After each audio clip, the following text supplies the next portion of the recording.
Welcome to the Tech Egg. Don't get scrambled. Enjoy the video.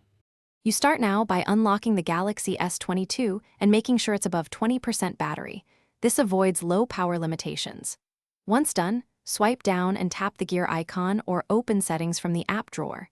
You want to be in the main settings list. Find battery and device care quickly by scrolling. This is faster than searching. The setting aggregates battery tools and diagnostics. Make sure to pause any heavy apps so the readings won't be skewed while you proceed. Now tap Battery and Device Care, then choose Battery to reveal usage stats. This is where Samsung hides health indicators. Next, open More Battery Settings or Battery Usage. Manufacturers place health metrics behind these menus. You may see estimated battery life, usage since full charge, and an option labeled Battery Health. Tap that to view capacity percentage and charge cycles if available. If no explicit health screen appears, inspect battery usage graphs for rapid drains that indicate degradation over time.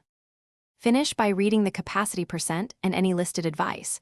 You want a number close to 100% for a new phone, and declines over several percent suggest wear. If numbers look off, run device care optimization and enable adaptive battery to reduce further stress. Make sure to restart the phone, and if results still conflict, boot into safe mode to rule out apps. If health reporting is missing or inconsistent, contact Samsung support or visit an authorized service center for an accurate battery test. Thanks for watching. Consider subscribing if I helped unscramble your problems.